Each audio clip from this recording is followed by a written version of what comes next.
এবারে জন্মদিনে বড়ি বেগমকে চমকে দেওয়ার একটা উপায় বার করেছি। জি, বলো তো দেখি কি উপায়? নবাবের সাজিশের হদিশ পাওয়া আমার বুদ্ধিতে নামুমকিন। বেশক বহুত বড়িয়া কোনো মতলব আছে। এবারে বেগমের জন্মদিনে বিরাট একটা উৎসব করব। সারা দেশ থেকে মহান মহান অতিথিদের নিয়ে আসা হবে। দুনিয়ার সেরা সেরা খাবার, সেরা সেরা গাইয়ে, সেরা সেরা বাজিয়ে, সেরা সেরা নাচিয়ে রাতকে দিন করে দেবে এমন রোশনাই। রেস্ট নাই। কি বললে? বহুত বড়িয়া আপনার সোচ, লেকিন মাফ করবেন হুজুর, রাজকোষের অবস্থা খুবই খারাপ। উৎসব করার মতো তো রেস্ট নাই জাহাপানা। কোনো কথা শুনতে চাই না। আমি হলাম গিয়ে বাংলার নবাব। আমি আনন্দ হই হুল্লোড় করবো না তো কে আর করবে? একদম ঠিক জাহাপানা, কিন্তু কর বসিয়ে টাকা তোলো। সব কিছুতেই কর বসানো আছে জাহাপানা। হাসি কান্না ছাড়া আর কোনো কিছুতেই কর বসানো যে বাকি নেই। তার ওপরেই কর বসাও। হাসি কান্নার উপর কর? না, শীতকাল আসছে, বসাও বসাও কর হাঁচির ওপর। হ্যাঁ, হাতির ওপর কর? বসাও। ওরকম মুখ করে আছো কেন? যদি না পারো তো বলে দাও, আমি অন্য উজির নিয়োগ করব। আমি আজই ঘোষণা করে দিচ্ছি, এবার থেকে হাতির ওপর কর দিতে হবে। হ্যাঁ, তো জানাব, এতে প্রজারা যদি ক্ষুব্ধ হয়? আরে বাবা, প্রজাদের কাজই তো মাঝে মাঝে ক্ষুব্ধ হওয়া। তা ঠিক হুজুর। আমাকে কদর করে এমন কিছু সন্ডা আছে, তাদেরকে কাজে লাগাতে হবে। বহুত খুব জাহাপানা। তাহলে হাঁচি গোনার লোকের ব্যবস্থা করে নি। ওই সন্ডারাই হাঁচি গুনবে। ওদের স্বেচ্ছাসেবক হিসেবে নিয়োগ করো। বহুত খুব জাহাপানা। সব জায়গায় লোক পাঠাতে শুরু করো। তবে কৃষ্ণনগরে বেছে বেছে লোক পাঠাবে। আর মনে রেখো, ওখানে গোপাল আছে।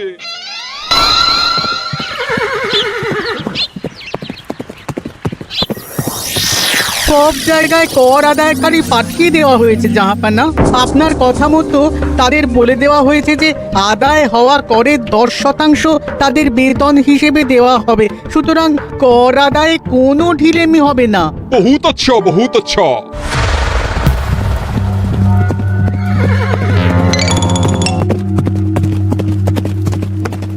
হ্যাঁ, তুমি ঠিক পড়েছো তো মন্ত্রী? হাঁচির উপরে কর? বলেন তো, আর একবার পড়ছি মহারাজ। আসলে এটা নবাবই মশকরা। আমাদের নবাব যে খুবই রসিক মানুষ তা তো আমরা দেখেছি। বারবার কৃষ্ণনগরের সঙ্গে রসিকতা করতে গিয়ে হাঁড়ি ফেটে রস একেবারে মাখামাখি হয়েছে, আর সারা গায়ে পিঁপড়ে ধরেছে। মস্করা নয়, একদম সত্যি কথা। হাঁচির উপরে কর বসানো হয়েছে, আর আমরা হলাম নবাবের খাস হাঁচি গোনার দল। আমরা এই কৃষ্ণনগরে থিতু হয়ে বসলাম বটে। এবারে হাঁচি গুনবো আর মোহর আদায় করব। গোপাল, তুমি কি বলো? সর্দার, তোমাদের এখানে আসা একেবারেই লোকসান হয়েছে। কেন মশাই? আচ্ছা, আপনি গোপাল? না না, আপনার কোনো কথাই শুনবো না। আমাদের বই বই করে বলে দেওয়া হয়েছে, গোপাল হইতে সাবধান। সর্দার, আমি তোমাকে সাবধান হতেই বলছিলাম। হাঁচি ধরতে গেলে তোমাদের খুব সতর্ক থাকতে হবে, কারণ এই কৃষ্ণনগরের বাসিন্দাদের শরীর স্বাস্থ্য এত ভালো যে এখানে কেউ হাঁচে না, কাশে না, ঢেকুর তোলে না, ইয়ে করে না। বলেন কি মশাই? এটা তো নবাবকে জানাতে হচ্ছে। যাও যাও, এক্ষুনি মুর্শিদাবাদে ফিরে গিয়ে নবাবকে জানাও। ওরে, কেউ এদের যাওয়ার ব্যবস্থা করে দে। ওই তো হেঁচেছে। হাসি এক। পুরো এক মোহর। হাঁচি দুই, দুই মোহর। আরে, এটা তো হাঁচির বাচ্চা, এটা তো ধরলে চলবে না। কেন? হাঁচি হলেই তো হলো। কি করবো সর্দার? লিখবো? দেখ, একবার গুনিয়ে যখন ফেলেছি পুরো ছাড়তে পারবো না। আধমোহর লেখ। এটা কাশি, কাশিতে কোনো করের কথা নেই। ওই, লেখ লেখ লেখ লেখ লেখ। হাঁচি তিন, পুরো এক মোহর। হাঁচি চার,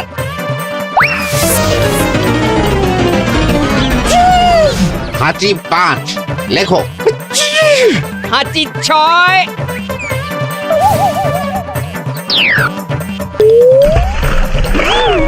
যা। ঝাঁকি রে। শুনেছিলাম কৃষ্ণনগরের মন্ত্রীটা মাথা মোটা, প্রমাণ হয়ে গেল। জল থেকে উঠবে যখন ঠান্ডা লেগে হাঁচি তো আরো বাড়বে। জলে বুড়ুবুড়ি উঠছে, বেটা জলের তলায় তলায় হাঁটছে, হাঁচি সাত। এখনো তো ফিরলো না, বেলা গড়িয়ে দুপুর হয়ে গেল। ভাববেন না রাজামশাই, আমরা যারা যারা এখানে এসেছি সবাই ধড়িবাজ লোক, মন্ত্রীর হাঁচি নিংড়ে নিয়ে ফিরবে।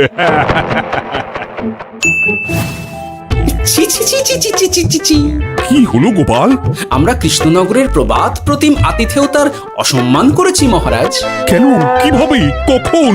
এখন মহারাজ এখন এনারা সেই সুদূর মুর্শিদাবাদ থেকে এসেছেন, আর আমরা এতক্ষণ শুধু অন্য কথাই বলে চলেছি, এনাদের আপ্যায়নের ব্যবস্থা করিনি।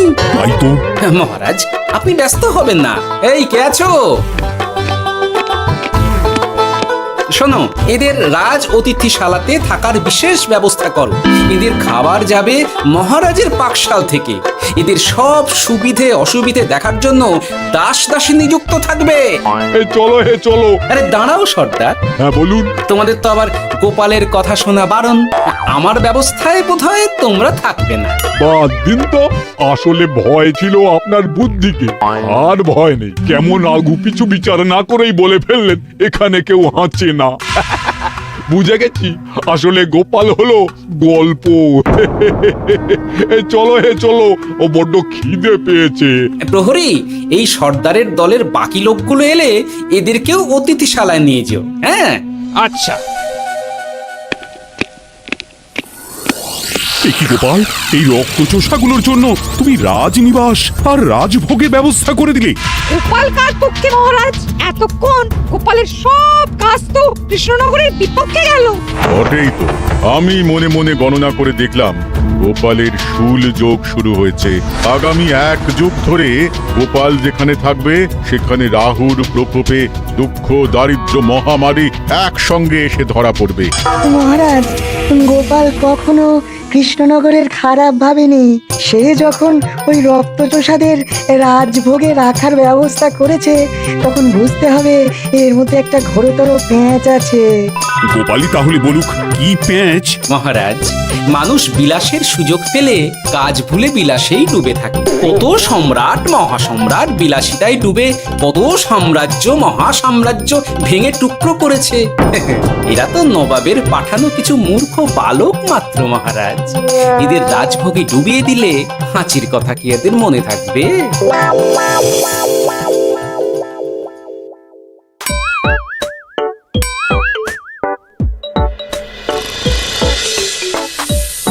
কি ব্যবস্থাপনা সব ঠিক আছে তো?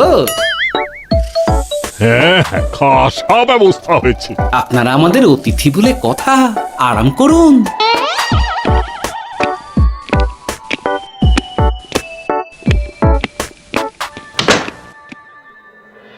বিজ্ঞানী, তোমার এই দুমুখ আয়না আবিষ্কার তোমার জীবনের সেরা কাজ। একদিক দিয়ে আয়না, অন্য দিক দিয়ে কাঁচ। কেউ জানতেই পারবে না যে তার উপর নজর রাখা হচ্ছে। অনবদ্য অনবদ্য। মহারাজের জয় হোক। কিন্তু মহারাজ, এই কৃতিত্বের মূল ভাগীদার আমাদের মন্ত্রী। তাই নাকি? হ্যাঁ মহারাজ, মন্ত্রীর দুমুখ কাজকর্ম দেখেই দুমুখ আয়নার কথা আমার মাথায় আসে। মুখ সামলে কথা বলো বিজ্ঞানী। ওরা শুনতে পাচ্ছে। যা চেঁচালেন 20 ইঞ্চির দেওয়াল ভেদ করে ওদিকে চলে যাবে কথা। এই কে যেন কাকে মুখ সামলে কথা বলতে বললো? ওই ওই বাইরে কেউ বলেছে। এই তোমরা সবাই শোনো, অতিথিদের যেন আদর যত্নের ত্রুটি না হয়। আমি আর যাই, কাল সকালে আসবো, কেমন? গোপালকে নিয়ে নবাব আর উজির যেমন ভয় দেখিয়ে দিয়েছিল, গোপাল কিন্তু সেরকম নয়। এই তোরা কি বলিস? না না না না না না, গোপাল একটু ওই হাবা গোবা আছে দাদা। দেখো দেখি কেমন বুক পেতে দিয়েছে। এবার ওদেরই বুকে বসে ওদেরই দাড়ি ওপরাবো। হ্যাঁ, গোপালের জবাব নেই, ঠিক সামলে দিল। মহারাজ, এই প্যাঁচটা আমার মাথাতেই এসেছিল, কিন্তু ওই যে নাকে মাছি ঢুকে গিয়েই সব বরবাদ হয়ে গেল। মহারাজ, এই পরিকল্পনা যদি মন্ত্রীর মাথাতে আগে এসে থাকে, তাহলে এদের মন্ত্রী আমার চেয়ে ভালো করে সামলাতে পারবেন মহারাজ। এই তো এই দায়িত্ব আমি নিলাম মহারাজ।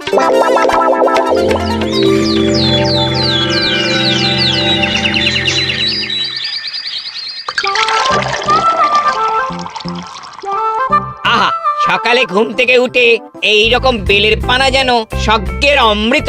আছে আছে, আরো আছে।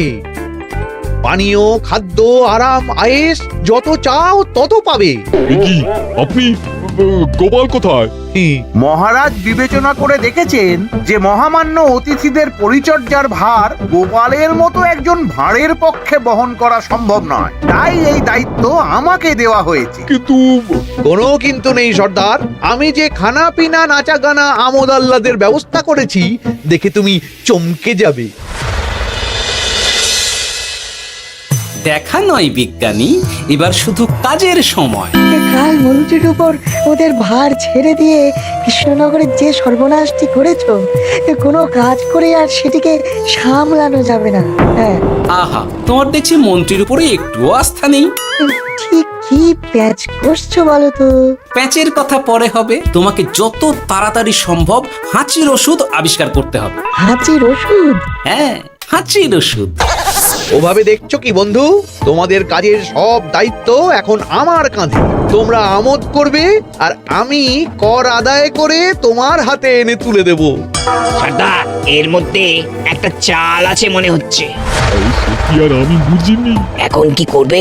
বিশ্বাস করে আদায় উসুলের ভার এর উপরে ছেড়ে দেবে? পাগল নাকি? মন্ত্রীমশাই, বলো বন্ধু। বলছিলাম আর দেরিতে কাজ কি?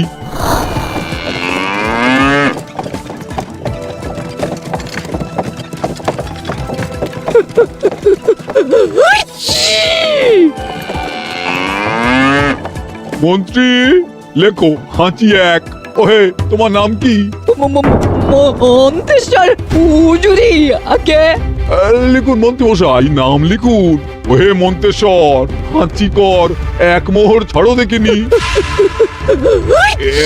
হাঁচি দুই। যাও, দৌড়ে গিয়ে দু মোহর আদায় করে আনো। রে, তোরা সব কৃষ্ণনগরের কোণে কোণে ছড়িয়ে পড় দেখি, একটা হাঁচিও যেন বাদ না পড়ে।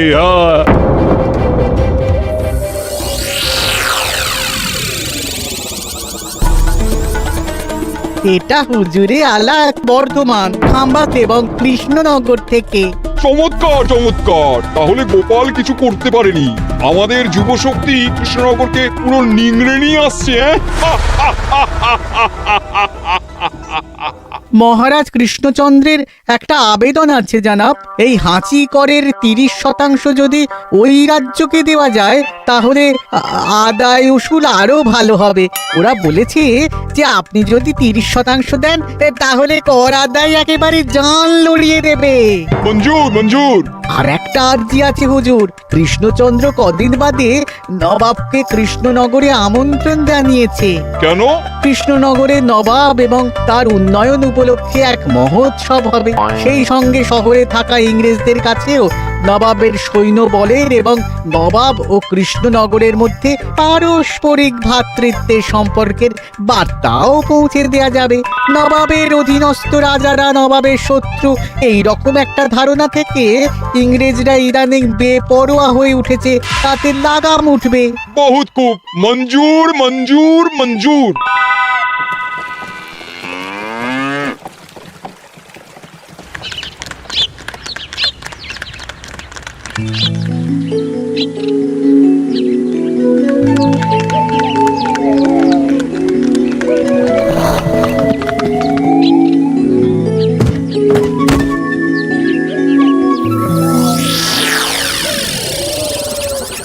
কি ব্যাপার গোপাল? জাহাপনা, বলুন কি খিদমত করব? আমি যা বলবো তাই করবে। অবশ্যই জাহাপনা। क्या बात উজির, তুমি সাক্ষী, মহারাজ কৃষ্ণচন্দ্র আপনিও সাক্ষী। গোপাল আমাকে কথা দিয়েছে আমি যা চাইবো তাই করবে। গোপাল, তুমি আমার সঙ্গে মুর্শিদাবাদ যাবে। এখন থেকে আমার দরবারের বিদূষক হিসেবে থাকবে, কেমন? ওরে ওরে ওরে ওরে ওরে, তোরা বাজনা বাজা। এখন থেকে গোপাল আর কৃষ্ণনগরের নয়, গোপাল মুর্শিদাবাদের। তোর সে বাজা। কি হলো? হুজুর, মনে হচ্ছে আপনার সৈন্যদল হাঁটছে।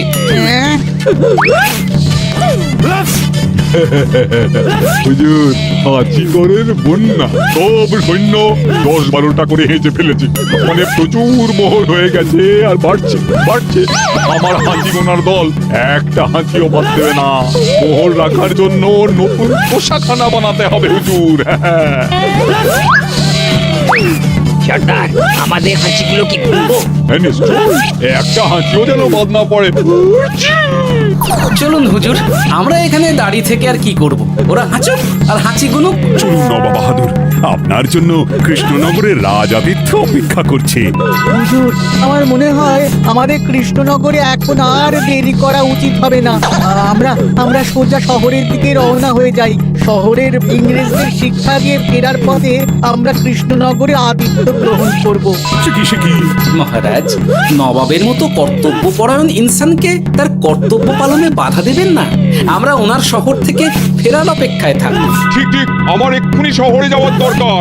ইংরেজরা সব নিয়ম কানুন ভেঙে চুরে যা ইচ্ছে তাই করতে আরম্ভ করেছে। উচিত সৈন্যদের ডাক দাও, চলো রওনা হই। কিন্তু জাহাপনা, আপনার সৈন্যদের থেকে পাওনা মোহরগুলো এতক্ষণে যা হেঁচেছে, লাখখানেক মোহর তো হয়েই গেছে। ওটা আমরা নিজেদের মধ্যে বুঝে নেব। কিন্তু ওই করের 30% যে কৃষ্ণনগরের পাওনা। পেয়ে যাবে পেয়ে যাবে। শহর থেকে ফিরি আরেকটা কথা, হাঁচি কর ব্যবস্থা এখন থেকে উঠে গেল।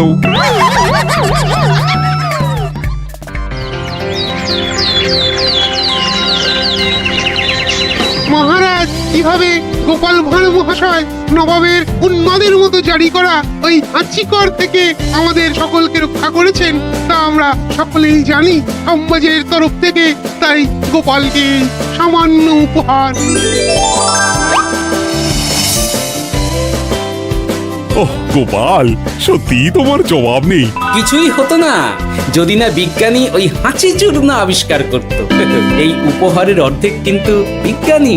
সবই তো বুঝলাম, নবাবকে সৈন্য সহ নিমন্ত্রণ থেকে সৈন্যদলকে হাঁচি চূর্ণ মাখানো, চাঁদোয়ার তলায় ঢোকানো পর্যন্ত। কিন্তু চাঁদোয়া থেকে হাঁচি চূর্ণ ঝরে পড়লো কি করে, সেটাই তো বুঝলাম না। এটা তুমি বলো বিজ্ঞানী। শব্দের বাতাসে কম্পন তৈরি হয়। গোপালের হাততালিতে আমার ঘরের শাড়ি থেকে হাঁচির জন্য ঝরে পড়েছিল।